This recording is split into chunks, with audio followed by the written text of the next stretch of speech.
নমস্কার। গল্প অনুকল্প চ্যানেলে আমি অঞ্জলি। শুনছেন নারায়ণ সান্যালের প্যারাবোলা স্যার উপন্যাসটির শেষ পর্ব।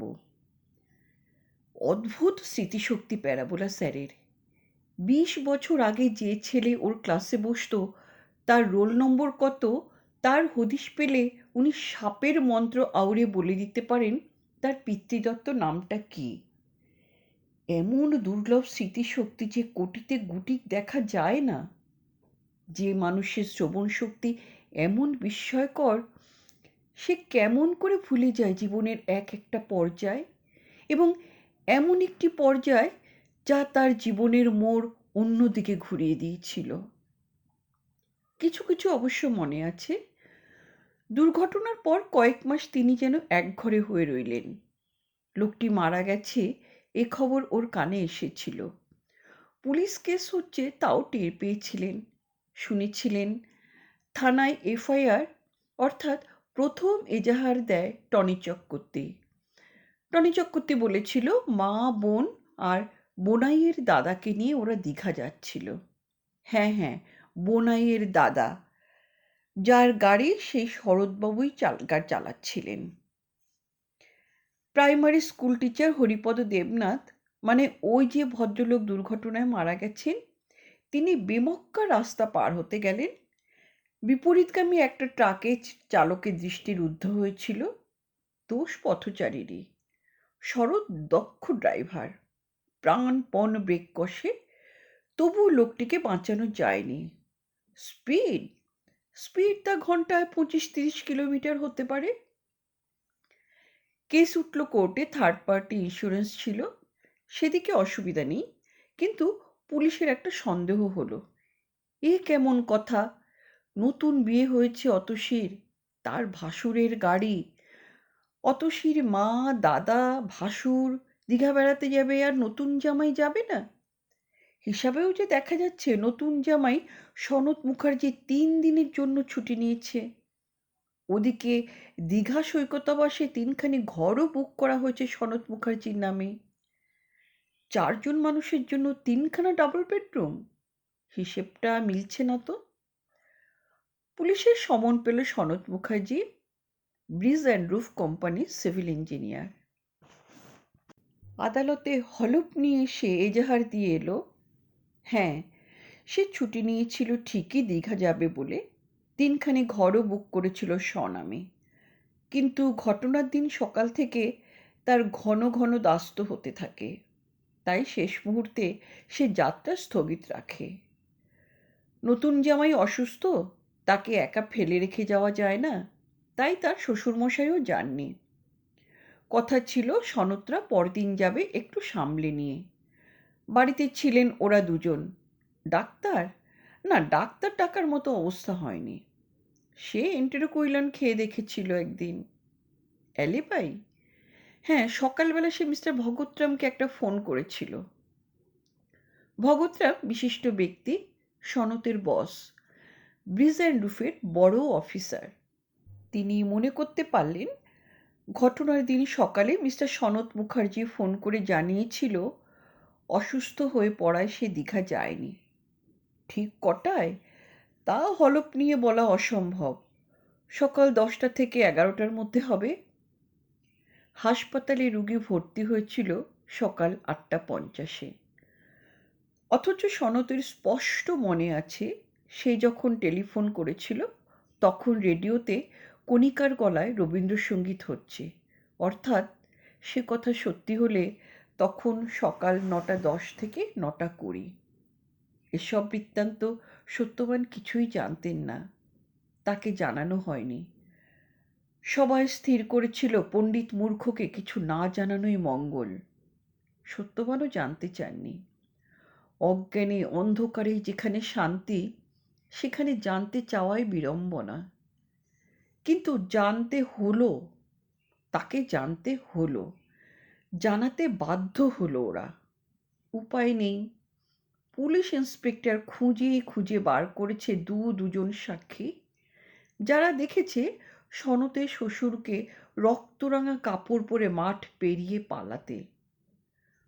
কোর্ট পেয়াদা সমন ধরিয়ে দিল প্রাক্তন স্কুল টিচার সত্যবান চক্রবর্তীকে। শুরু হলো তালিম। উকিলবাবু পাখি পড়া শেখাতে শুরু করলেন। মদদ দিতে ছুটে এলেন দুই বেয়াই, অতসী আর টনির শ্বশুর। ঘন ঘন আসতে থাকে শরৎ, সনত আর সমীর। সমীর তিন ভাইয়ের সবচেয়ে ছোট, ল পড়ছে। তারই ব্যবস্থাপনায় উকিলবাবুর নিয়োগ। বস্তুত সমীর কদিনের জন্য বৌদির বাপের বাড়িতেই রয়ে গেল, সকাল সন্ধে ওই বৃদ্ধকে তালিম দিতে। কি কি প্রশ্ন হতে পারে, কিভাবে জেরায় ও পক্ষ তাকে বেকায়দা ফেলতে পারে, কি কথার কি জবাব। চিরদিন ছাত্রদের শিখিয়েছেন কোন প্রশ্নের জবাব কিভাবে দিতে হয়। এখন ওই যে অন্তরিক্ষের ম্যাথামেটিশিয়ান, যার অঙ্কে নাকি কখনো ভুল হয় না, তিনি নিউটনের থার্ড ল অনুযায়ী যে কাঠায় মাপ সে কাঠায় শোধ করতে থাকেন। যন্ত্রণায় কাতরাচ্ছেন সত্যবান। নিয়তি তাকে এ কি কঠিন পরীক্ষায় ফেলল। জামাইয়ের বদলে তিনি জেলে গেলে হয় না? সাবিত্রী ধমকে ওঠেন, তুমি কি বদ্ধ পাগল হয়ে গেলে? বোধহয় তাই, হয়তো পাগলই হয়ে গেছেন বৃদ্ধ। তারপরের কথা সত্যই মনে নেই তার। কোনো কোনো ছাত্র তাকে বলেছে, বিশ্বাস করুন স্যার, হলে গিয়ে সব গুলিয়ে গেল, একটা ফর্মুলাও মনে করতে পারলাম না। এটা কেমন করে হয় বুঝে উঠে পারতেন না প্যারাবোলা স্যার। অধীত বিদ্যা কখনো পরীক্ষার হলে আদ্যন্ত ভুলে যেতে পারে মানুষ? অথচ তাই হয়েছিল তার নিজের ক্ষেত্রে। কাঠগড়ায় দাঁড়িয়ে তিনি কোন প্রশ্নের কি জবাব দিয়েছিলেন আজও মনে করতে পারেন না। এটুকু মনে আছে, কাঠগড়া থেকে নেমে এসে জনারণ্যের মধ্যে পরিচিত কাউকে আর খুঁজে পাননি। অথচ তার স্পষ্ট মনে আছে, আদালতে শরৎ ওকে যখন নিয়ে এসেছিল তখন গাড়িতে সবাই ছিল, শরৎ, সনত, সমীর, টনি, উকিলবাবু। কোথায় গেল তারা ওকে ফেলে? শরতের গাড়িটাও যেখানে দাঁড়িয়েছিল সেখানে এখন নেই। একাই ফিরে এসেছিলেন বাড়িতে, কিছুটা হেঁটে, কিছুটা বাসে। উফ, সে দিনগুলোর কথা মনে পড়লে এখনো বুকের ভিতর মুচড়ে ওঠে। বাড়ির কুকুরটাকে লোকে যেভাবে খেতে দেয় সেভাবেই দুবেলা তার খাবারটা রেখে যেত বাড়ির ঝি। কেউ কথা বলতো না তার সঙ্গে, টনি না, সুরমা না, সাবিত্রী তো নয়ই। তারপর রায় বার হলো। শরতের হলো জরিমানা আর সনতের 6 মাসের সশ্রম কারাদণ্ড। শরৎকে লঘুদণ্ড দিয়েছিলেন বিচারক। ভাইকে বাঁচাতে সে অপরাধ নিজের ঘাড়ে নিতে চেয়েছিল, কিন্তু সনৎকে বিচারক ক্ষমা করেননি। নিজ অপরাধ গোপন করতে সে হলফ নিয়ে আদালতে মিথ্যা সাক্ষ্য দিয়েছে। তাই শুধু জরিমানা করেই ক্ষান্ত হননি বিচারক, সশ্রম কারাদণ্ড বিধান করলেন তার। আদালতের রায় যেদিন বার হলো, মাজায় দড়ি বেঁধে নতুন জামাইকে নিয়ে গেল কারাগারে, সেদিনই রায় দিলেন সাবিত্রী ওই মানুষটার সঙ্গে এক ছাদের নিচে থাকতে পারবেন না। মাথা নিচু করে বেরিয়ে এসেছিলেন সত্যবান প্রায়শ্চিত্ত করতে। দীর্ঘ কাহিনী শেষ করে সত্যবান থামলেন। রত্না প্রশ্ন করে, এই 5 বছরে ওদের সঙ্গে আর যোগাযোগ হয়নি স্যার? ওরা কোনো চিঠিপত্র লেখেনি, কিংবা টাকা পয়সা? মুখটা তুললেন প্যারাবোলা স্যার, বললেন, না না, চিঠিপত্র লেখেনি, কিন্তু যোগাযোগ হয়েছিল একবার ঘটনাচক্রে। সনদ ছাড়া পাওয়ার আগেই একবার ঘটনাচক্রে দেখা হয়ে গিয়েছিল অতসীর সঙ্গে দশাশ্বমেধ ঘাটে। সেই সন্ধ্যাটি মাঝপথেই থেমে পড়েন, তারপর হেসে বলেন, থাক, সেসব কথা শুনে তোমাদের কাজ নেই। क्यों, क्या बात? জানতে চায় লক্ষ্মণ প্রসাদ। শুধু শুধু কষ্ট পাবে। সেসব অপমানের কথা আমিও ভুলে থাকতে চাই। রত্না সায় দেয়, তা ব্রায়ানে দিজিয়ে। কিন্তু রাজি হয় না লক্ষ্মণ প্রসাদ। তার ভাষায় বলে, মাস্টার সাহেব, আপনি শর্ত করিয়ে নিয়েছেন আমার অর্থ সাহায্য নেবেন না, কিন্তু তাই বলে ছেড়ে কথা বলবার মানুষ এই লক্ষ্মণ প্রসাদ নয়। যারা আপনার মতো মানুষকে অপমান করে তাদের ক্ষমা করা পাপ। আপনি বলুন, আপনি বলুন আমাকে কি হয়েছিল সেই সন্ধে। তুমি কি করবে? তুমি কেন নিজেকে জড়াচ্ছ এর ভেতর? সেসব শুনে আপনার কাজ নেই মাস্টার সাহেব, সে আপনি বুঝবেনও না। কিন্তু এরপর যদি আমার কোনো দায়িত্ব নেই বলে ফিরে যাই, তাহলে আমি নিজেকে কোনো দিন ক্ষমা করতে পারবো না। আগেই তো বলেছি স্যার, সন্তান আপনার ছড়িয়ে আছে সারা ভারতবর্ষে। আমার অর্থ সাহায্য নেব না বলে আগেই আপনি আমাকে অপমান করেছেন, আর করবেন না স্যার। অপমান? তোমাকে আমি অপমান করেছি লক্ষ্মণ? জি হাঁ, কিন্তু যাক সে কথা। বলুন আমাকে, দশাশ্বমেধ ঘাটে কি ঘটেছিল? বাধ্য হয়ে আবার মেলে ধরেন সেই বেদনাদ্র ইতিহাস। কাশীপ্রবাসের একেবারেই প্রথম যুগের কথা। একদিন সন্ধ্যায় বসেছিলেন দশাশ্বমেধ ঘাটে। সামনে দিয়ে বয়ে যাচ্ছে পতিতোদ্ধারিণী জাহ্নবী, গঙ্গাবক্ষে নৌকোর সারি। রামনগরের দিকে একটু আগে অস্ত গিয়েছে দিনান্তের সূর্য।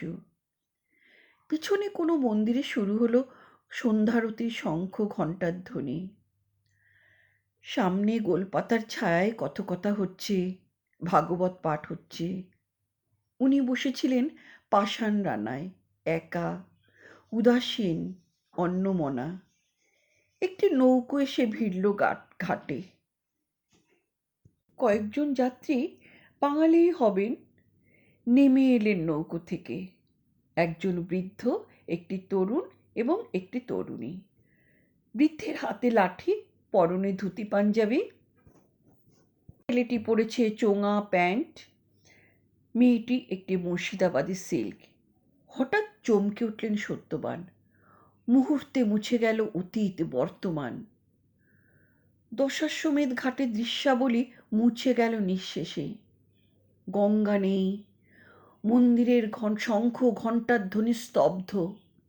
শুধু চোখের উপর ভাসছে নত নয়না এক হতভাগিনী যুবতীর মূর্তি, অতসী। ওই তো অতসী! দিক বিদিক জ্ঞান হারিয়ে ছুটে এলেন বৃদ্ধ। ওই আত্মজার কাছেই যে সবচেয়ে বড় অপরাধী হয়ে আছেন। সদ্য বিবাহিতা কন্যাকে বঞ্চিত করেছেন স্বামী সুখ থেকে। তার কপালে লেপে দিয়েছেন কলঙ্ক লামিমা। স্বামী যার জেল খাটছে, রাজনৈতিক কারণে নয়, সাধারণ কয়েদি হিসেবে, তার বুকে যে অনেক অনেক বেদনার ভার। তাই বোধহয় ওর শ্বশুর আর দেওর ওকে সরিয়ে নিয়ে এসেছে পরিচিত পরিবেশ থেকে। ছুটে এসে চেপে ধরলেন অতসীর হাত। একটা অস্ফুট আর্তনাদ করে আঁচলে মুখ ঢাকল অতসী। ফুঁপিয়ে কেঁদে ফেলল। অনেকেই লক্ষ্য করেছে নাটকীয় দৃশ্যটা। সমীর কয়েক ধাপ নিচে ছিল, মাঝিকে কড়ি গুনে দিচ্ছিল, কিন্তু ঘটনাটা তারও নজর এড়ায়নি। সে অকুস্থলে উপস্থিত হওয়ার পূর্বেই বৈবাহিক তার পুত্রবধূর হাতটা জোর করে ছাড়িয়ে নিয়ে পাষাণ রানা ধাপ বেয়ে উঠে গেলেন উপরে। প্রায় ছুটতে শুরু করলেন রিকশার দিকে। অতসী তখনও আঁচলে মুখ ঢেকে ফুঁপিয়ে ফুঁপিয়ে কাঁদছে। দুই একজন কৌতূহলী হয়ে সত্যবানের কাছে এগিয়েও এসেছে ব্যাপারটা কি তা জানতে। ঠিক তখনই অকুস্থলে সমীরের নাটকীয় প্রবেশ। পুঞ্জীভূত ক্রোধ তার জমা হয়ে আছে বহুদিন। এমন সুযোগ সে ছাড়ল না। ভিড় সরিয়ে এগিয়ে এলো সে। বজ্র মুষ্টিতে চেপে ধরল বৃদ্ধের ফতুয়ার সামনের দিকটা। বললে, বল বল হারামজাদা, কেন আমার বৌদির হাত চেপে ধরেছিলি? সত্যবান বজ্রাহত, কথা ফুটল না তার মুখে। ঠাস করে একটা চড় মারল সমীর। টলে উঠলেন সত্যবান। হারামজাদা, তিনকাল গিয়ে এককালে ঠেকেছে, তবু রস মরেনি? বল বল বল, কেন মেয়ে ছেলে গায়ে হাত দিয়েছিলি? এবার প্রচণ্ড লাথি মারে বৃদ্ধের তলপেটে। বসে পড়লেন সত্যবান। অনসংক্লিষ্ট দুর্বল শরীর, কিন্তু যন্ত্রণাটা দৈহিক নয়। ওর অন্তরাত্মা হাহাকার করে উঠল সমীরের অশ্লীল অভিযোগে। ঘাট শুদ্ধ লোকের সামনে কামুক বৃদ্ধের এ লাঞ্ছনার প্রতিবাদ করতে চাইলেন তিনি। অস্ফুটে বললেন, কি বলছো বাবা? ও যে আমার অনেক অনেক দিনের রাগ পুষে রেখেছে ছবি, চুটিয়ে হাতে সুখ করে নেবার এই সুযোগ সে ছাড়ল না। এবার বসিয়ে দিল একটা ঘুষি। শালা, এতক্ষণে বাবা বলছে? দু একজন বাধা দিতে এগিয়ে এলো। থাক থাক, যথেষ্ট হয়েছে, বুড়ো মানুষ। যারা প্রথম থেকে দেখছিল তাদের মধ্যে একজন বলে ওঠে, যথেষ্ট হয়নি মশাই, এদের জন্যই কাশির বদনাম। শালা বুড়ো ভাম, আমি নিজের চোখে দেখেছি। অসহায়ভাবে জনতার দিকে তাকিয়ে দেখছিলেন প্যারাবোলা স্যার। নাক দিয়ে তখন দর দর করে রক্ত ঝরছে। কথা বলতে গেলেন, কি বলতেন তা জানেন না, কিন্তু বলতে পারলেন না। শুরু হয়ে গেল এবার চাঁদা করে মার। লুটিয়ে পড়ল তার রক্তাক্ত দেহটা দশাশ্বমেধ ঘাটের পাষাণ চত্বরে। অচেতন মানুষকে ঠেঙিয়ে হাতের সুখ হয় না। প্রতিটি আঘাতে কেঁপে কেঁপে উঠবে, যন্ত্রণায় মুখটা বেঁকে যাবে, লুটিয়ে পড়বে পায়ের উপর, তবেই না মারের মজা। তাছাড়া বুড়োটা মরে গিয়ে থাকলে পুলিশেরও ঝামেলা হতে পারে। জলে কাদায় মাখামাখি হয়ে বুড়োটা যখন নিথর হয়ে গেল, তখন সমাজ সংস্কারক দল মানে মানে বিদায় হলেন। বৃদ্ধের যখন জ্ঞান হলো, তখন ঘাট নির্জন। জেগে আছে শুধু গঙ্গা স্রোত, আর মিটিয়ে ওকে দেখছে এক আকাশ তারা। দক্ষিণ আকাশে দেখা দিয়েছে বৃশ্চিক রাশি। জ্যেষ্ঠা নক্ষত্রের চোখ প্যারাবোলা স্যারের মতোই ঘোলাটে লাল। সর্বাঙ্গে বেদনা। ছেঁচড়ে ছেঁচড়ে হামাগুড়ি দিয়ে কোনো রকমে নেমে গেলেন শেষ ধাপে। আঁচলা ভরে গঙ্গার জল পান করলেন। কামুক বৃদ্ধের ব্যভিচারে মা গঙ্গা মুখ ফেরাননি। সমস্ত শরীর জুড়িয়ে গেল। দৈরথ সমরে কিন্তু দ্রোণাচার্যকেই হারতে হলো। বৃদ্ধ কিছুতেই রাজি হচ্ছিলেন না। লক্ষ্মণও নাছোড়বান্দা। বলে, তার নাকি কলকাতায় কি কাজ আছে। কাশী থেকে তার কলকাতাতেই যাবার কথা। মাস্টার সাহেবকে সে সঙ্গে করে নিয়ে যাবে।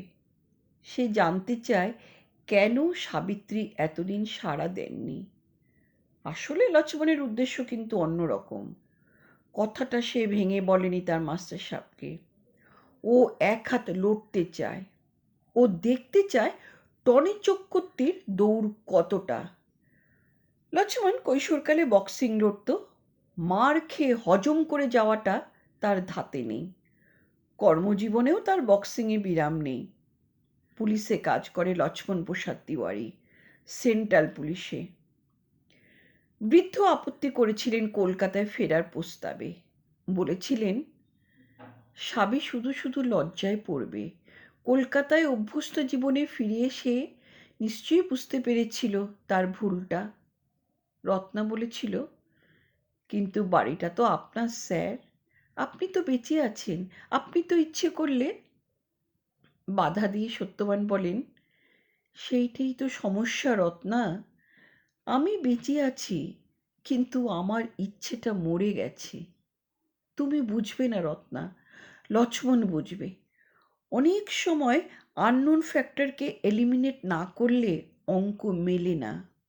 আমি ওদের সংসারের ইকুয়েশনে ছিলাম একটা আননোন ফ্যাক্টর।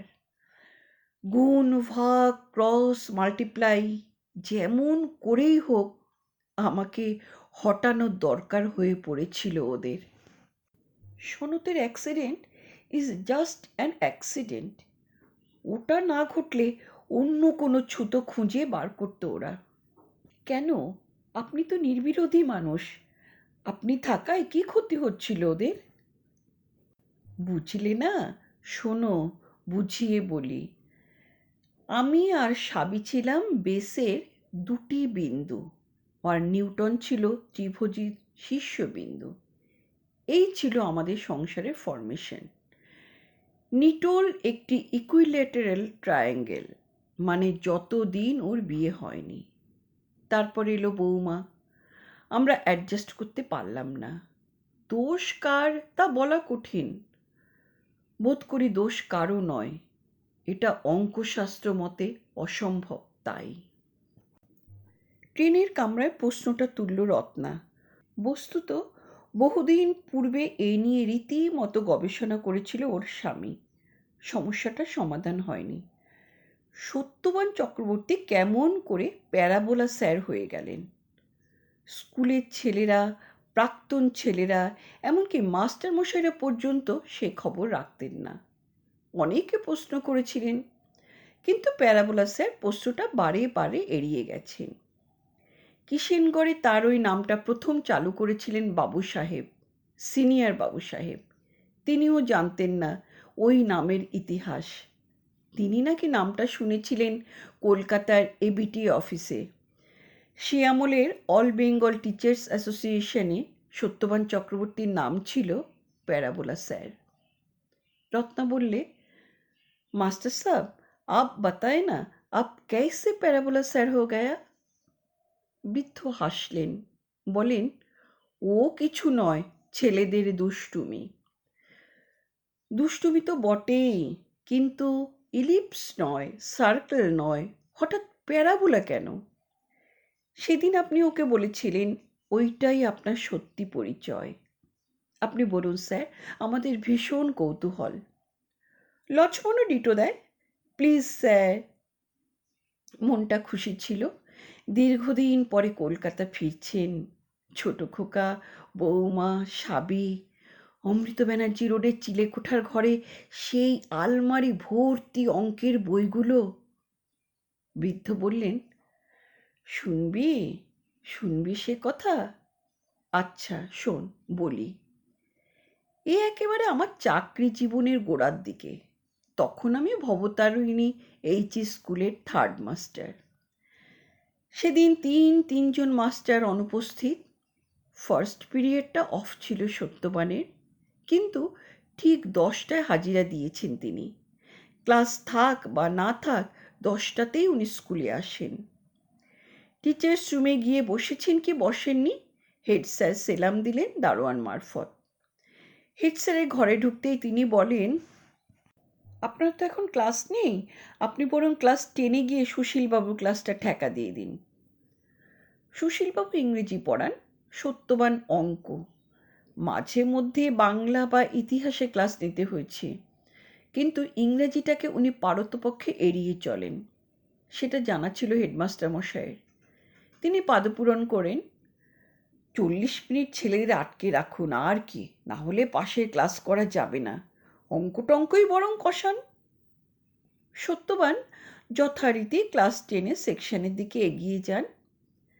ক্লাসে পদার্পণের পূর্বেই যথারীতি শোনা গেল, সিট ডাউন বয়েজ, নাও টেক ডাউন। কিন্তু বোর্ডের দিকে যাওয়া হলো না। সামনের বেঞ্চেই বসেছিল শচীনন্দন লাহিড়ী, ক্লাসের ফার্স্ট বয়। অঙ্কে দারুণ মাথা। উঠে দাঁড়িয়ে বললে, মাপ করবেন স্যার, এটা ইংরেজি পোয়েট্রির ক্লাস। সত্যবান ঘুরে দাঁড়ালেন, বলেন, তাতে কি, ইংরেজির বদলে অঙ্ক কষলে মহাভারত অশুদ্ধ হয়ে যাবে না? শচীনন্দন বললে, ইংরেজি সিলেবাস অনেক স্যার, অনেক অনেক বাকি আছে, তাই মানে। সত্যবান দ্বিধায় পড়লেন। ঠিক কথা, ছেলেদের সামনে ম্যাট্রিক, সিলেবাস শেষ হওয়া দরকার। শুধু অঙ্কে বেশি নম্বর পেলেই ওরা পাশ করবে না।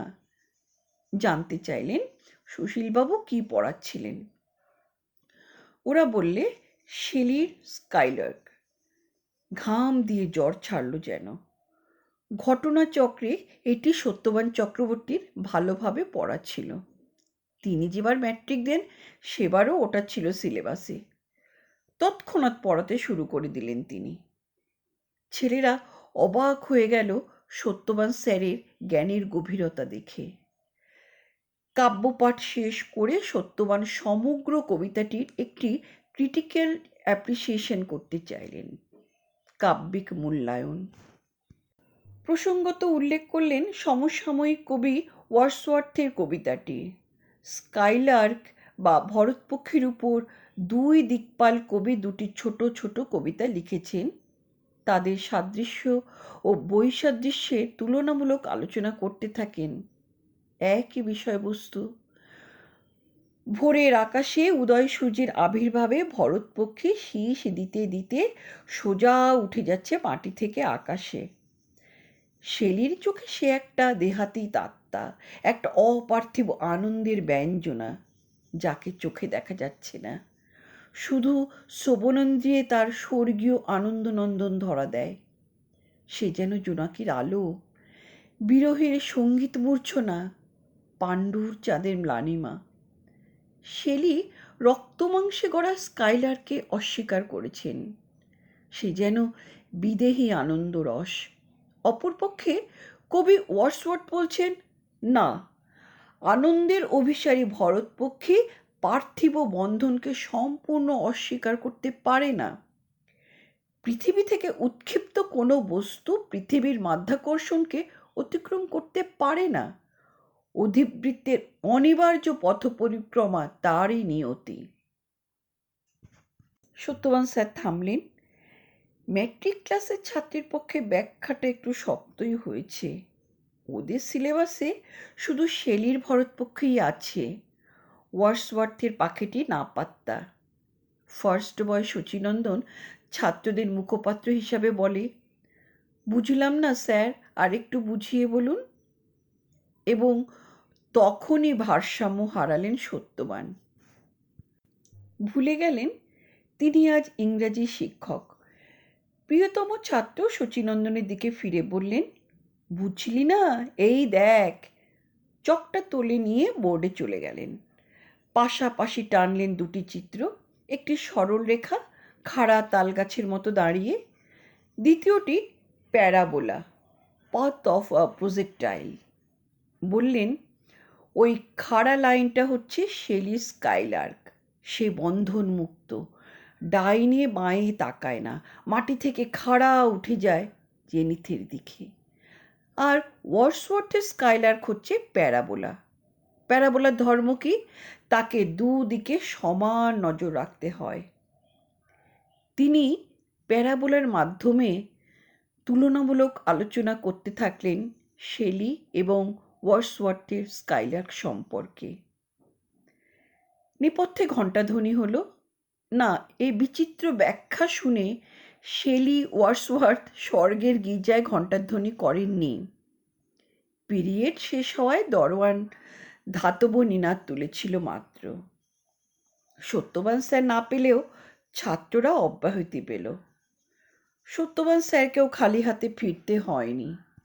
পরদিন থেকে তার নতুন খেতাব হলো প্যারাবোলা স্যার। ট্যাক্সিটা যখন অমৃত ব্যানার্জি রোডের বাড়ির সামনে এসে দাঁড়ালো তখন সকাল 8টা।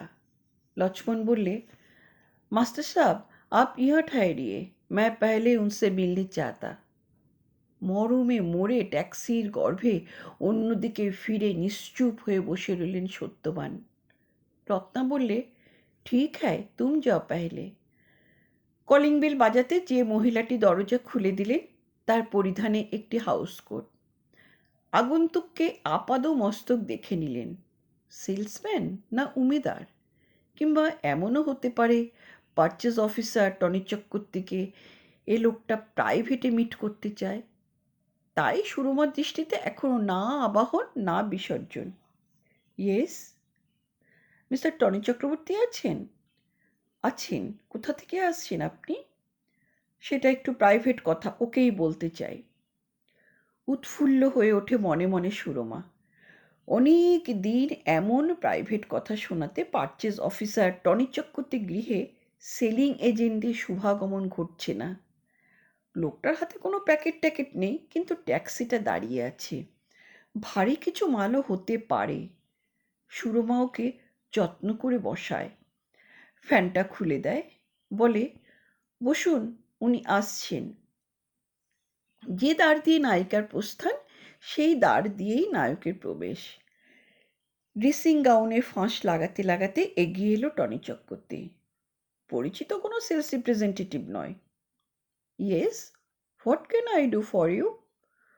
লক্ষ্মণ হিন্দিতে বললে, আপনার মা কোথায়? আগন্তুককে একবার আপাদমস্তক দেখে নিয়ে টনি বললে, কেন বলুন তো, কি দরকার? দরকারটা আমার নয় মশাই, দরকারটা আপনার বাবার। তিনি ট্যাক্সিতে বসে আছেন। কঠিন হয়ে গেল টনি। জানলা দিয়ে অপেক্ষমান ট্যাক্সিটাকে এক নজর দেখে নিয়ে বললে, আপনার পরিচয়? আপনার বাবার ছাত্র আমি। এক মুহূর্ত ভেবে নিল টনি, তারপর বললে, আপনি ভুল করেছেন, এ বাড়িতে ওর ঠাঁই হবে না। লক্ষ্মণ বললে, আমি যতদূর জানি বাড়ির মালিক মিস্টার সত্যবান চক্রবর্তী। নিজের বাড়িতে তার ঠাঁই হবে না কেন, তার কারণটা জানতে পারি কি? No, you may not. Tony আগন্তুককে এখনো বসতে বলেনি, নিজেও দাঁড়িয়ে আছে। বললে, বাড়ি আমার অধিকারে আছে, আপনার মাস্টারমশাইকে থানায় যেতে বলবেন। এতক্ষণে জুত করে বসল লক্ষ্মণ প্রসাদ। পকেট থেকে সুদৃশ্য সিগারেট কেস বার করতে করতে বললে, বসুন বসুন মশাই, বসুন, কথা আছে। টনি রুখে ওঠে, না, কোনো কথা নেই, আপনি বরং উঠুন। লক্ষ্মণ সিগারেটটা ধরালো, এক মুখ ধোঁয়া ছেড়ে বললে, মিস্টার চক্রবর্তী, আমার একটা পরিচয় শুনেছেন, আরও কিছু পরিচয় আছে আমার, সেটুকুও শুনুন, তারপর না হয় ঠিক করা যাবে আমি বসবো না যাব।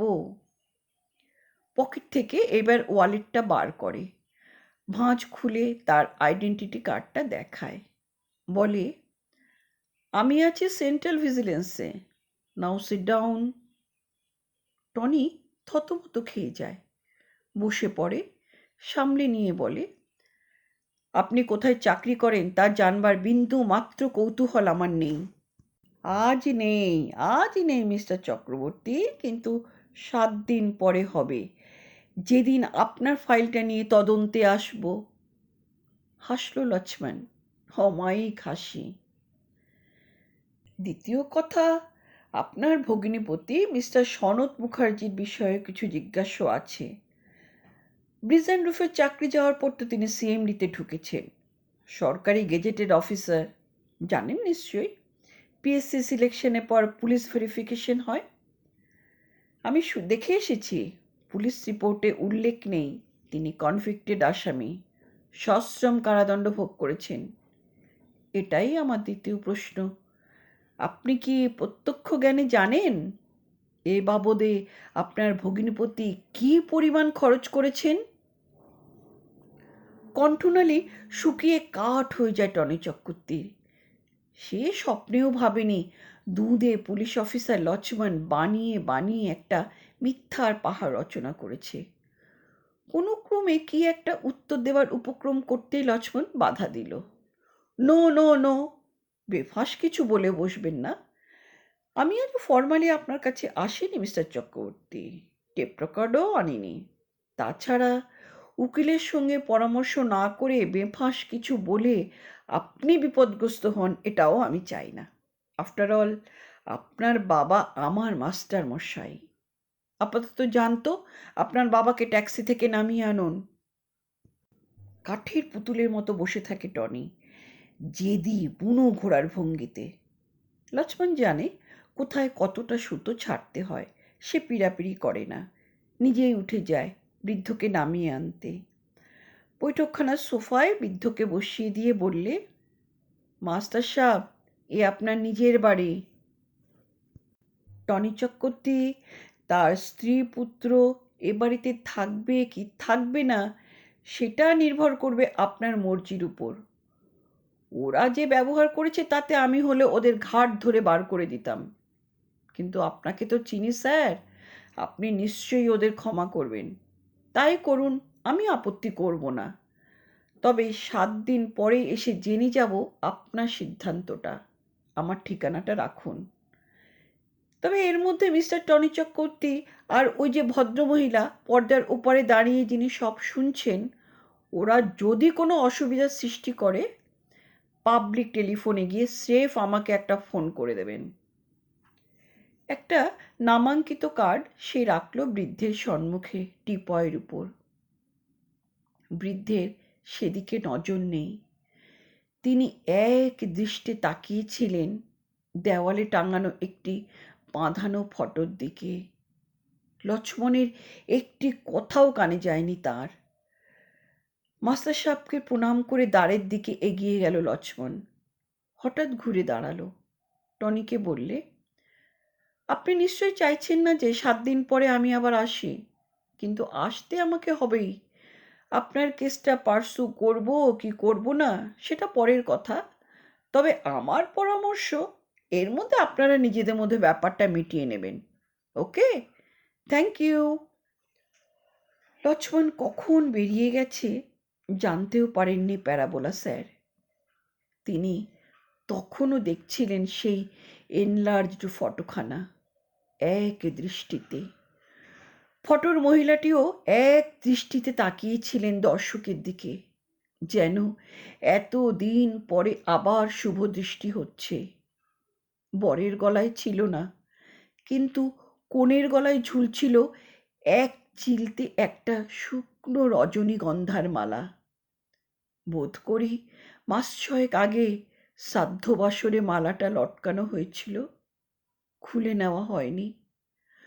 6 মাস ধরে যে অঙ্কটা সলভ করতে পারেননি, মুহূর্তে তার সমাধান হয়ে গেল। রজনীগন্ধার যে মালাটা ফটো ফ্রেমের উপর যে জ্যামিতিক রেখায় দুলছে, সেটা অধিবৃত্ত, প্যারাবোলা। কাকডাকা ভোরে ঘুম ভেঙে গেল নিতুনের। রসা রোড দিয়ে দিনের প্রথম ট্রাম যাওয়ার শব্দে। রোজই এ সময় ওর ঘুমটা ভেঙে যায়। না যাবে কেন, সেই সন্ধে রাতেই ওর ঘুমের পালা শুরু হয়। বই খাতার উপর উবুর হয়ে ঘুমিয়ে পড়ে টিভিতে ইংরেজি নিউজ শুরু হওয়ার আগেই সুরমা ওকে ঠেলে তোলে। ঘুম জড়ানো চোখে মায়ের হাতে কি খায় না খায় মনেই পড়ে না। তাই ভোর রাতে ওর যখন ঘুম ভাঙে তখনও পাড়া নিশুতি। এই সময়টা তাকে সাবধানে থাকতে হয়। পাশের খাটে ড্যাড আর মম ভাই বোনের মতো জড়াজড়ি করে ঘুমোচ্ছে। একটু ঠুকঠাক খুটখাট করলেই ওদের ঘুম ভেঙে যাবে, তার মানে চটটা চাপড়টা। অথচ এ সময় বেচারি ঘুমোতেও পারে না আর। চুপটি করে গিয়ে বসে বারান্দায়।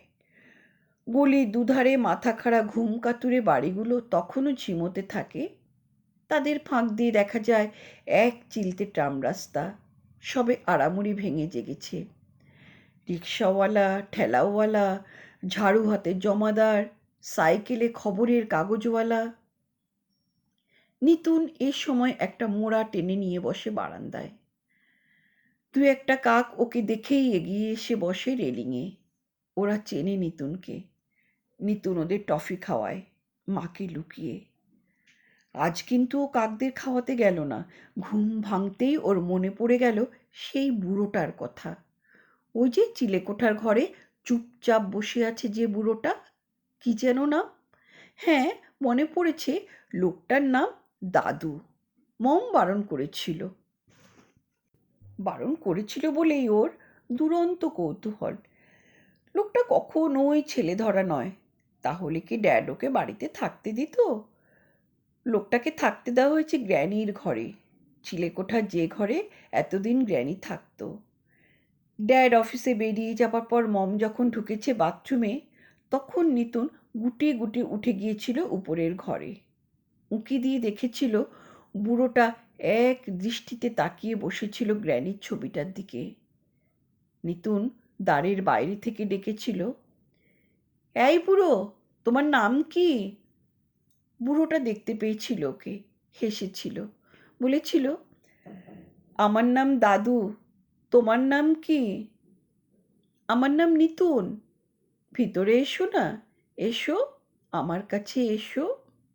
না, মম বারণ করেছে, তুমি তো ছেলে ধরা। লোকটা জবাব দেয়নি। লোকটা এখন কি করছে? আহা, বুড়োটা আজ মরে যাবে। ভারী দুঃখ হলো নিতুনের। মরে যাওয়া ব্যাপারটা নিতুন জানে। মাত্র 6 বছরের জীবনেই মৃত্যুকে সে চিনে নিয়েছে।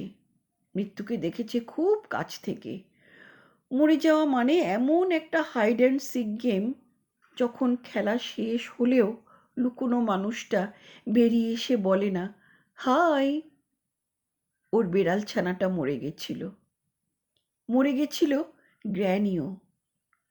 আজ আবার বুড়োটা মরবে, মরবেই, জানে নিতুন।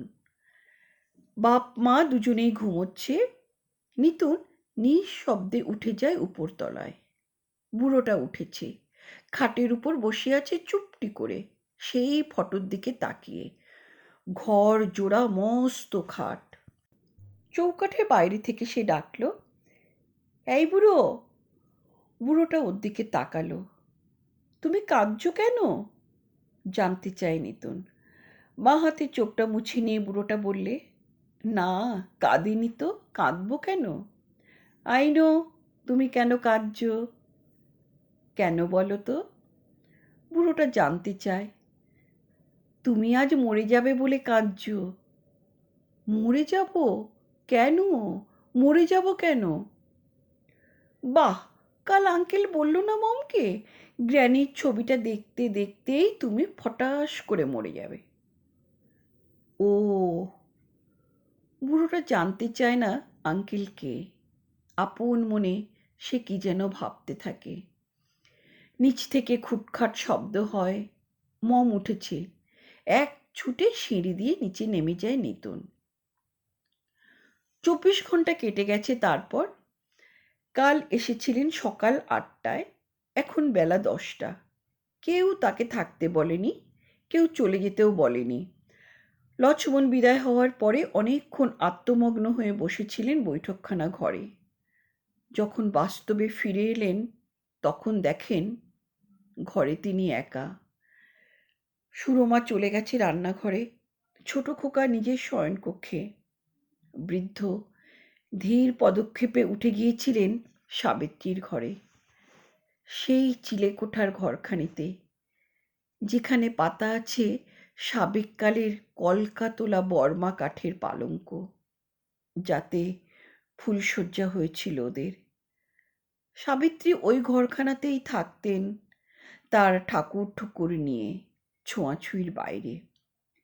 বৃদ্ধ সেই যে এ ঘরে এসে ঢুকেছেন আর বার হননি। নিচে থেকে উঠবার সময় সাবিত্রীর বড় ফটোখানি সঙ্গে করে নিয়ে এসেছেন। কেউ বারণ করেনি, কেউ বাধাও দেয়নি। প্রথমটা কেমন যেন অসাড় হয়ে গিয়েছিলেন। কি নিদারুণ ভুল, কি প্রাণান্তকর ভ্রান্তি! অন্যায় দোষারোপ করেছেন এতদিন সাবিত্রীর নীরবতায়। এই সম্ভাবনার কথাটা একবারও মনে হয়নি। ওই ছবিখানার দিকে নির্নিমেষ নয়নে তাকিয়ে সারাদিনে শুধু ক্ষমাই চেয়েছেন। সারা রাত ঘুম হয়নি। ঘর জোড়া প্রকাণ্ড পালঙ্কে একা পড়েছিলেন। দক্ষিণের জানলা দিয়ে হু হু করে ঝোড়ো হাওয়া বয়ে গেছে। সমস্ত অতীত জীবনটা আবার খুঁটিয়ে দেখেছেন। সারা জীবনের পুঞ্জীভূত ভুলভ্রান্তি। ভুলই তো, সাবিত্রী পারেননি, তিনি সংস্কারাচ্ছন্ন। কিন্তু সত্যবান কেন পারলেন না? তিনি তো সংস্কার মুক্ত। জীবনের পথে স্ত্রী যদি পিছিয়ে পড়ে, তবে তার হাত ধরে টেনে তোলার দায় তো স্বামীরই। সত্যবান তো পারেননি, তার স্ত্রীকে সুখী করতে। সে যা চাইতো, সে যা ভালোবাসতো, কই তা তো উনি করেননি। সেও তো ওকে কখনো প্রলুব্ধ করেনি অসৎ হতে, অন্যায়ের সঙ্গে আপোষ করতে। সনতের ব্যাপারটা, ওটা একটা ব্যতিক্রম। অতসীর অত বড় সর্বনাশটা সাবিত্রী সহ্য করতে পারেনি। তাই সাময়িকভাবে মানসিক ভারসাম্য হারিয়ে উন্মাদ হয়ে পড়েছিল। সারাদিন এবং সারা রাত কেটে যাওয়ার পর এখন এই বেলা 10টায় যে অনুভূতিটা ওকে পীড়া দিচ্ছে, তার জন্য লজ্জায় অধঃপতন হলেন সত্যবান। সেই অনুভূতিটা কোনো অন্তর্যাতনা নয়, নিতান্ত জৈবিক বৃত্তি, ক্ষুধা। গত 24 ঘণ্টায় কিচ্ছু মুখে দেননি তিনি। কাল দিনে নয়, রাতে নয়, আজ সকালেও নয়। লজ্জা, কি নিদারুণ লজ্জা! কোন মুখে নিচে গিয়ে পুত্রবধূকে বলবেন, ঘরে কিছু আছে মা? উপর থেকেই দেখলেন নিতুনের স্কুল বাস এসে দাঁড়ালো। নিতুন স্কুলে গেল। তারপর এলো ছোট খোকার অফিসের গাড়ি। ব্রেকফাস্ট শেষ করে সেও বেরিয়ে গেল। কাল সন্ধ্যায় কারা যেন এসেছিল, উপরে আসেনি। আন্দাজ করেছিলেন ওর বৈবাহিক পরিবারভুক্ত লোকেরা। নিচে জোর পরামর্শ হয়েছিল। সেখানেই বোধ করি নিতুনের মামা সান্ত্বনা দিয়েছিল দিদিকে। শ্বশুর বুড়ো বেশি দিন জ্বালাবে না বোধ হয়, ফটাস করে মরে যাবে। ছবিটার দিকে তাকিয়ে বললেন, সেই ভালো। কি বলো সাবি? পর্বত যদি মহম্মদের কাছে না যেতে পারে, তাহলে মহম্মদকেই তো পর্বতের কাছে যেতে হয়, তাই না? যাব? ডাকছ? ছবির মধ্যে সাবিত্রী হাসলেন শুধু। সত্যবান তাকে বোঝাতে থাকেন, বেঁচে থেকে কি লাভ বলো? কেউ তো চায় না আমাকে। এখানে এভাবে বেঁচে থাকা অসম্ভব। লক্ষ্মণ রত্না যাই বলুক না কেন, হাত পাতলে ছোট খোকা হয়তো কাশির ট্রেন ভাড়াটা দিয়ে দেবে আমাকে বিদায় করতে। কিন্তু তুমি কি তাই চাও? ওর কাছে হাত পাতব? সাবিত্রী যেন ছবির মধ্যে শিউরে উঠলেন। তবেই দেখো বেঁচে থাকাটা অসম্ভব কিনা। তার চেয়ে তোমার কাছেই চলে যাই, কি বলো? সাবিত্রী জবাব দিলেন না। বৃদ্ধের হঠাৎ মনে পড়ে গেল, সাবিত্রী ছাড়া আরও একটি আকর্ষণ ছিল এই অমৃত ব্যানার্জি রোডের বাড়িটার। ওর সেই রাশি রাশি বই, ওই তো সেই কাঠের আলমারি। বৃদ্ধ উঠে এলেন। আলমারির পাল্লায় তালা দেওয়া থাকতো, এখন তালা নেই। হাট করে পাল্লাটা খুলে ফেললেন। না, বইগুলি নেই। Theory of equation, algebra, conic section, calculus, astronomy, hydraulics, নেই নেই, কিচ্ছু নেই। তার পরিবর্তে আছে কিছু পুরনো বাজে সিনেমা সাপ্তাহিক, স্টারডাস্ট, সিনে অ্যাডভান্স, আনন্দলোক। মনটা খারাপ হয়ে গেল। পর মুহূর্তেই নিজেকে সান্ত্বনা দিলেন, এ তো ভালোই হয়েছে। ছোট খোকা নিশ্চয়ই অঙ্কের বইগুলো পুরনো বইয়ের দোকানে বেচে দিয়েছে। নিশ্চয়ই তা কাজে লাগছে। নতুন যুগের নতুন ছেলের দল বইগুলি পড়ছে। মার্জিনে ওর হাতে লেখা নোট পেয়ে সুবিধাই হচ্ছে তাদের। এর বদলে যদি দেখতেন উইপোকার অত্যাচারে বইগুলো ঝুরঝুরে হয়ে আছে, তাহলে কি খুশি হতেন? আলমারির নিচের তাকে ওগুলো কি? সিনেমার সাপ্তাহিকের অরণ্য থেকে উদ্ধার করলেন সেগুলিকে। লক্ষ্মীর পট, পাঁচালী, কোষাকুষি, প্রদীপ, মায়ের স্ফটিকের শিবলিঙ্গ, চন্দন কাঠের গণেশ আর শ্বেতপাথরের গোপালও পেলেন, ছেঁড়া ন্যাকড়ায় পুঁটুলি করে বাঁধা।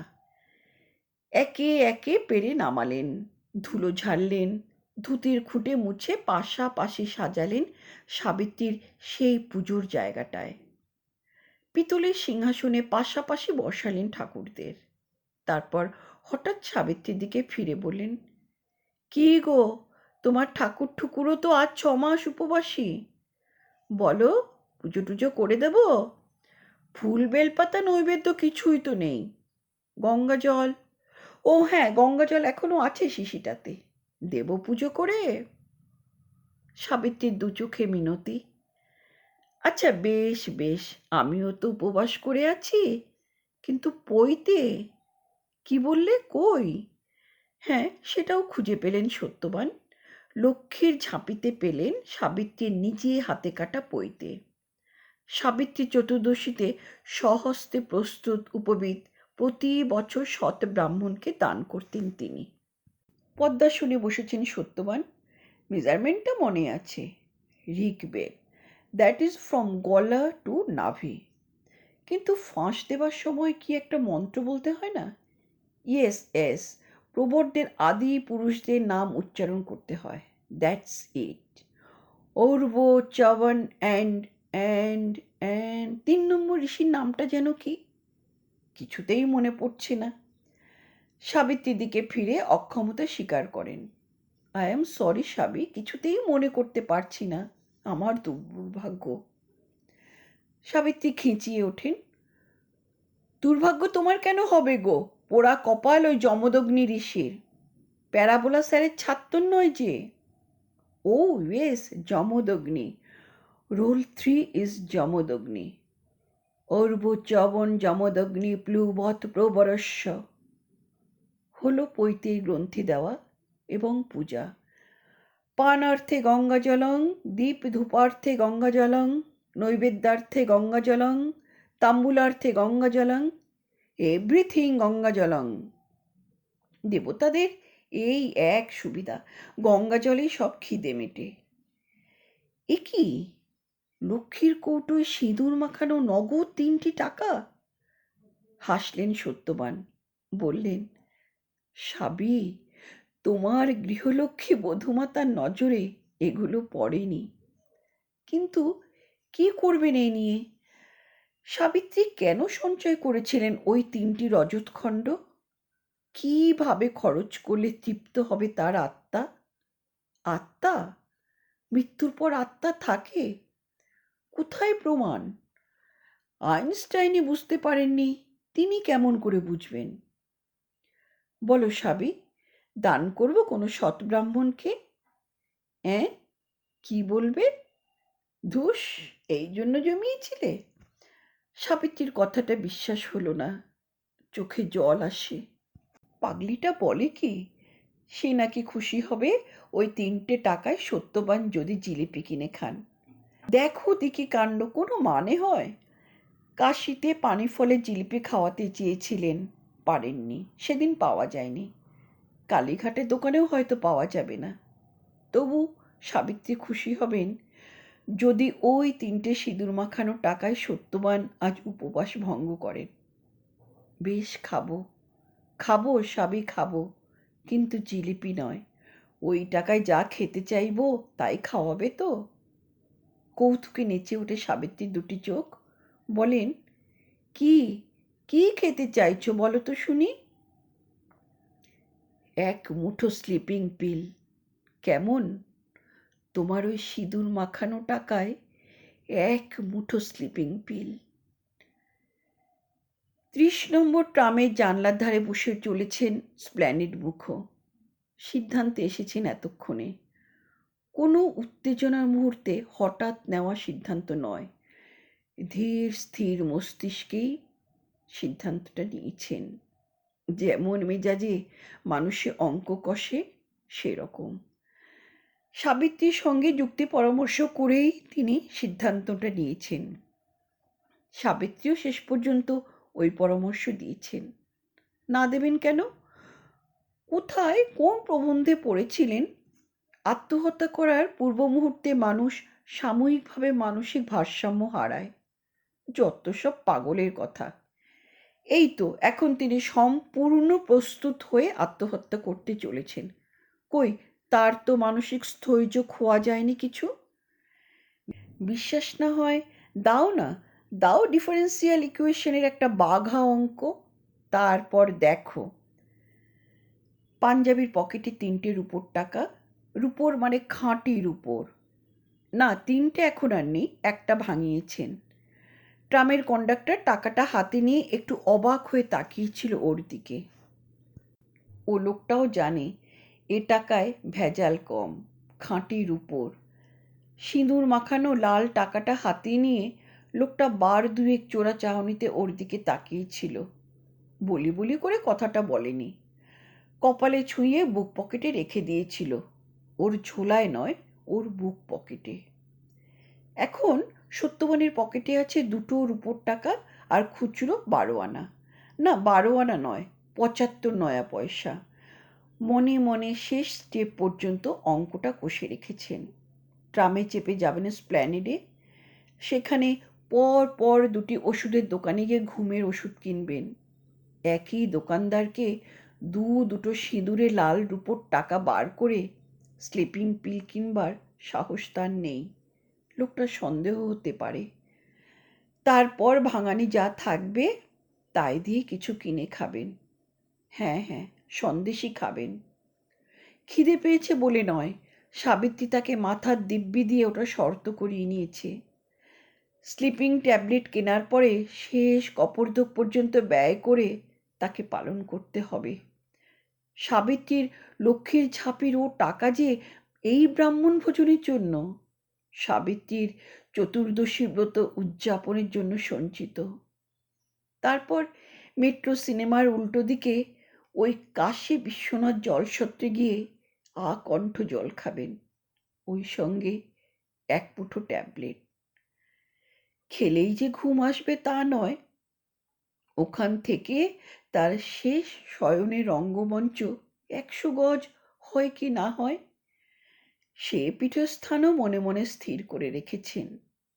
গণ্ডক নদী তীরে 2 শালবৃক্ষের মধ্যবর্তী সেই স্থানটি জিসি কোম্পানির সামনের ছোট্ট ত্রিকোণ পার্কটি।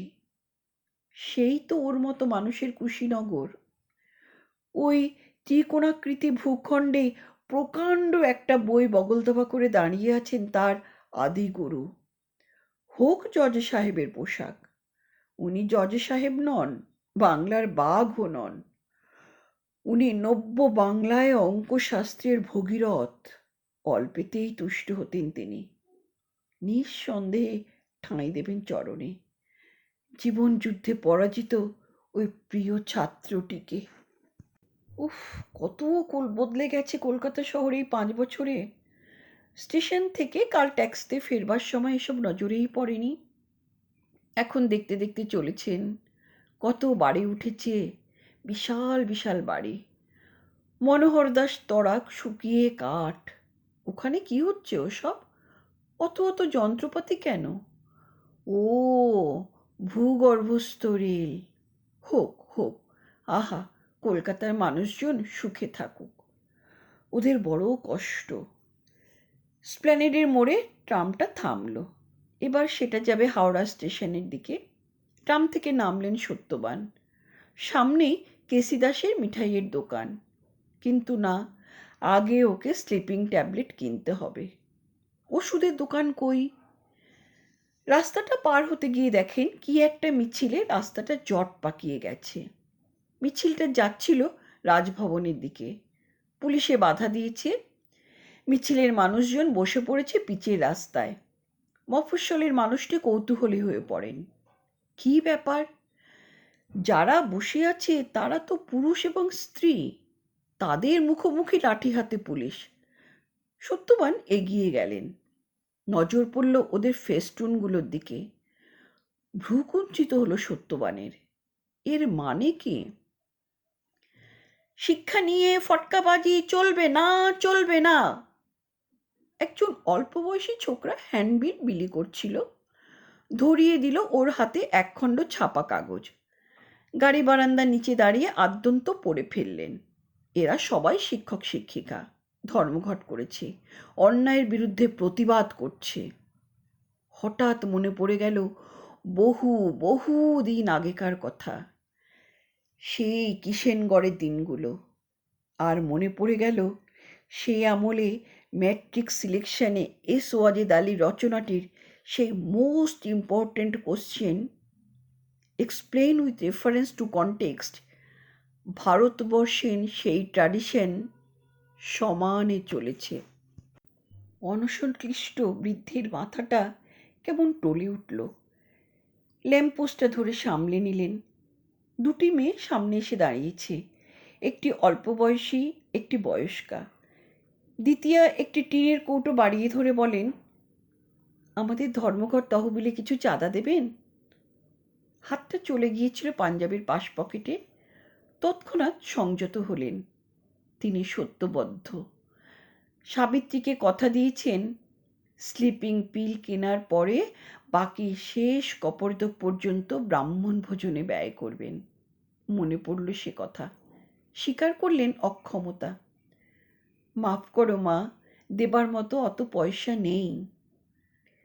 সিকি 10 নয়া 5 নয়া যা হয় দিন। বিব্রত সত্যবান কি জবাব দেবেন বুঝে উঠতে পারেন না। জবাব অবশ্য তাকে দিতে হলো না। প্রথমজন তাকে এতক্ষণ তীক্ষ্ণ দৃষ্টিতে দেখছিল। এবারে তার সঙ্গিনীর দিকে ঘুরে বললে, তুমি ভুল করছো জয়াদি, দেবার মতো পয়সা ওর কাছে সত্যিই নেই। উনি মিছে কথা বলেন না। সত্যবান একটু বিস্মিত। মেয়েটি কি ওকে চেনে?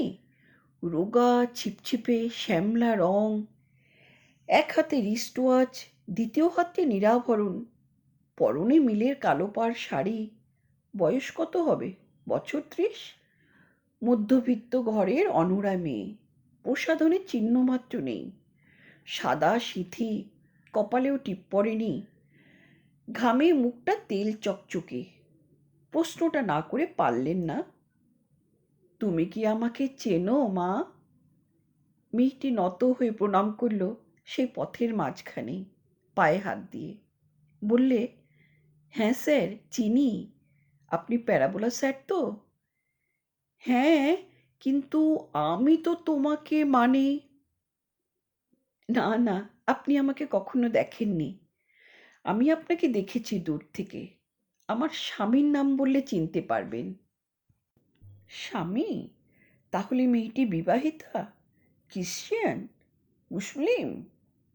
স্বামীর নামটা কি তাহলে জিজ্ঞেস করবেন? হিন্দু নয় যখন।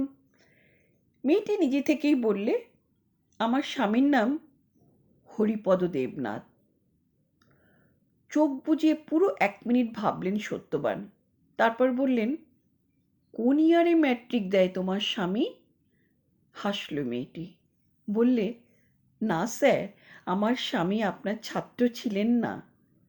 তাই বলো, অন্য প্রবরের সেই যমদগ্নি মুনির মতো। মেয়েটি নিজে থেকেই বলে, একটু দাঁড়ান স্যার, খোকাকে নিয়ে আসি, আপনাকে প্রণাম করবে। ওর অনুমতির অপেক্ষা না করেই মেয়েটি মিলিয়ে গেল ভিড়ে। কে ওই মেয়েটা? হরিপদ দেবনাথই বা কে? মেয়েটি কি বিধবা? সিথিতে যখন সিঁদুর নেই। অথবা হরিপদ কি ক্রিশ্চিয়ান? স্যার, আপনি কোত্থেকে? বাহ, সারা দেশটাই কি ওর প্রাক্তন ছাত্রে আকীর্ণ? এবার যে ভদ্রলোক এগিয়ে এসেছেন তার বয়স 60-62 হবে। একেও চিনতে পারেননি। চোখে মোটা গোল ফ্রেমি চশমা, মাথা ভরা টাক, গায়ে খদ্দরের পাঞ্জাবি। রীতিমতো উচ্ছ্বসিত হয়ে উঠেছেন ভদ্রলোক। বলেন, স্যার, আপনাকে কত খুঁজেছি, ভীষণ দরকার যে আপনাকে। আপনার অমৃত ব্যানার্জি রোডের বাড়িতেও গিয়েছিলাম। আপনার ছেলেও বলতে পারল না আপনি কোথায় থাকেন। কি আশ্চর্য! বাহ, আজই আপনাকে দেখতে পেলাম। কিন্তু বাবা, তোমাকে তো আমি চিনতে পারিনি এখনো। পারবেন কেমন করে? আপনি আমাকে শেষ দেখেছেন 37 বছর আগে স্যার, সেই 40 সালে, যেবার আমি ম্যাট্রিক দিই। আমি শচী স্যার, শচী, শচীনন্দন লাহিড়ী। চিনেছেন এবার। দারুণ ভালো ছেলে ছিল, স্টার পাওয়া ছেলে, 4টে লেটার। বুকে জড়িয়ে ধরেন ছাত্রকে। শচী, তুই? হ্যাঁ রে, টাক পড়ে গেল কি করে? যাবে না স্যার, 52 বছর বয়স হয়ে গেল যে। জগা, বীরু, সতীশ, নবীন এরা সব কোথায়? জগা মারা গেছে স্যার। বীরু ওকালতি করে। সতীশ নবীনের খবর জানি না স্যার। তুই কি করিস? আপনি যা করতেন, মাস্টারি। বাহ বাহ, কিন্তু তুই তো ভালো ছেলে ছিলিস সতীশ, মাস্টারি কেন রে? হাসলেন শচীনন্দন, বলেন, আপনিও তো ভালো ছাত্র ছিলেন স্যার। না মানে তুই স্কলারশিপ পাওয়া ছেলে। ওই রাজনীতিতে জড়িয়ে পড়েছিলাম স্যার, অঙ্কেই অনার্স ছিল, কিন্তু পাশ করেছিলাম পাস কোর্সে। বৃদ্ধ যেন এইমাত্র কুইনাইন মিক্সচার খেয়েছেন। তাই তো আপনাকে খুঁজছিলাম স্যার, আপনাকে আমার ভীষণ দরকার। কেন বলতো, কি ব্যাপার? বলবার সুযোগ হলো না শচীনন্দনের। একজন ছুটে এসে বললে, শচীদা, এবার আপনার টার্ন, আসুন। হারানো মানুষটার হাত ছাড়লেন না শচীনন্দন, বললেন, আসুন স্যার। কোথায়? আসুন তো আমার সঙ্গে। শচীনন্দন নাম করা রাজনৈতিক কর্মী, শিক্ষক আন্দোলনের কর্তা ব্যক্তি। রাস্তার ধারে মাইক্রোফোন বসিয়ে কর্মকর্তারা একে একে জ্বালাময়ী বক্তৃতা দিয়ে চলেছেন। কেন এই শিক্ষক ধর্মঘট, কেন নির্বিরোধী মাস্টারমশাইয়ের দল ক্লাস ঘর ছেড়ে পথে নেমেছেন। শচীনন্দন তার মাস্টারমশাইয়ের হাত ধরে টানতে টানতে নিয়ে এলেন মাইক্রোফোনের সামনে। বললেন, কমরেডস, আপনাদের জন্য আমি একটি উপহার নিয়ে এসেছি। এই যে বৃদ্ধকে আপনারা দেখছেন, এর নাম শ্রীযুক্ত সত্যবান চক্রবর্তী। ইনি আমার গুরু, আমার মাস্টারমশাই। আপনারা নবীন যুগের মাস্টারমশাই, তাই একে চেনেন না। 50 বছর আগে এবিটিতে প্যারাবোলা স্যারকে সবাই এক ডাকে চিনত। যে সংগ্রামে আজ আপনারা সামিল হয়েছেন, এই বৃদ্ধ আজ জীবন সেই সংগ্রামই করে গেছেন। উনি আমাদের পূর্বসূরি। দু একটা উদাহরণ দিই, আপনারা বুঝতে পারবেন। প্যারাবোলা স্যার লজ্জায় সংকোচে আর মাথাটা তুলতে পারেন না। শচীনন্দন এ কী কাণ্ড শুরু করেছে!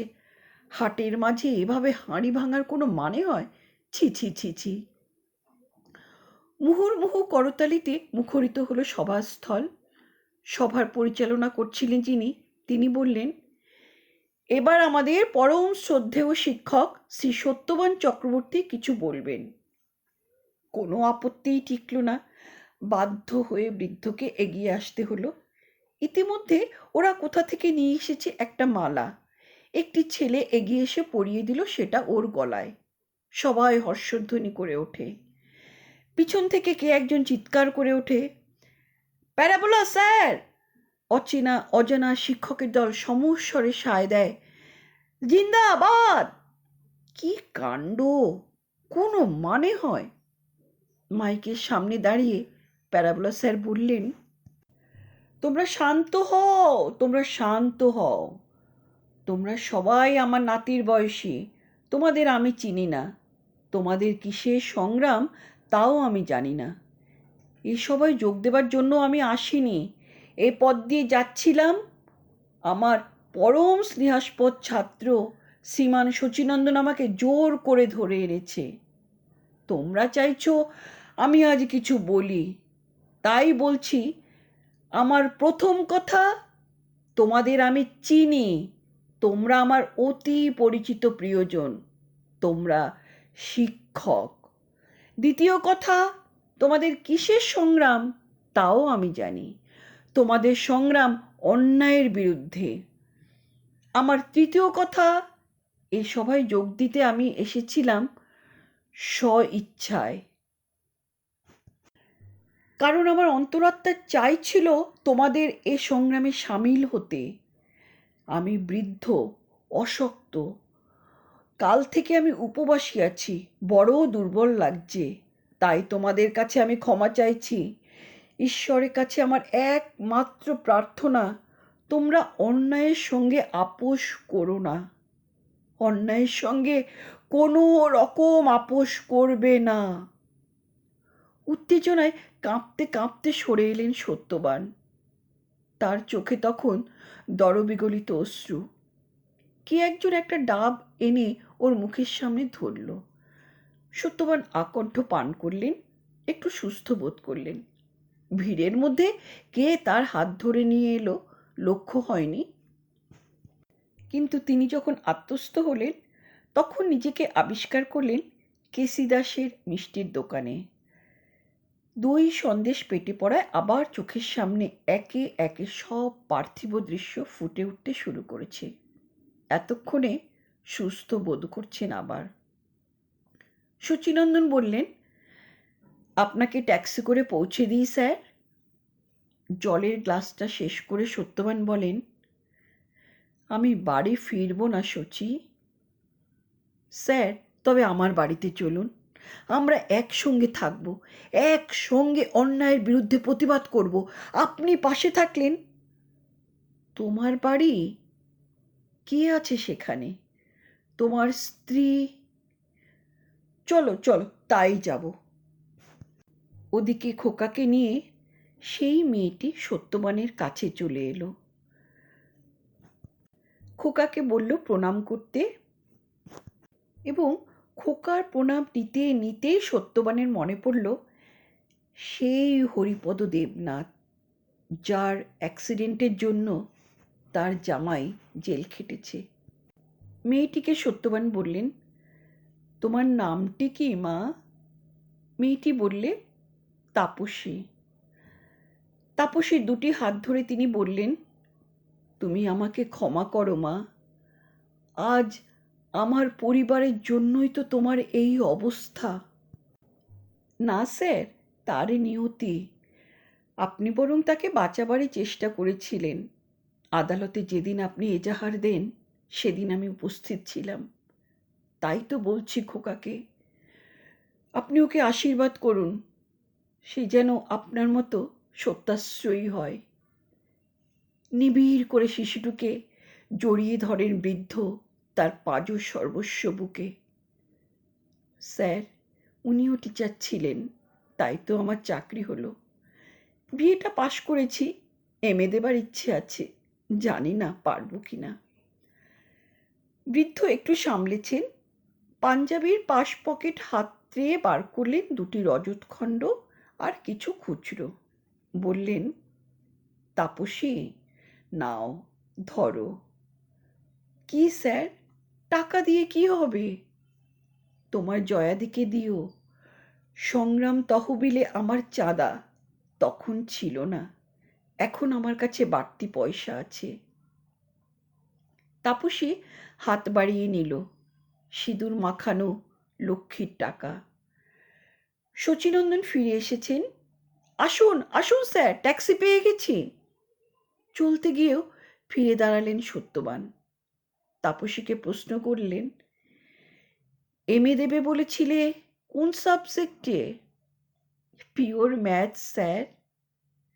ঠিক আছে, শোনো, আমাকে শচীর বাসায় পাবে, এসো তুমি। তাপসী, আমি তোমাকে পড়াবো, টিউটোরিয়াল ক্লাস খুলবো আমি, অবৈতনিক। পাস তুমি করবেই তাপসী। জানো তো, প্যারাবোলা স্যার কখনো মিছে কথা বলে না। শুনলেন নারায়ণ সান্যালের প্যারাবোলা স্যার উপন্যাসটি। বন্ধুরা, আপনাদের কেমন লাগলো প্লিজ যদি একটু কমেন্ট করেন। ভালো লাগলে বন্ধুদের সঙ্গে শেয়ার করবেন, সাবস্ক্রাইব করবেন। ভালো থাকবেন, খুব ভালো থাকবেন সবাই। নমস্কার।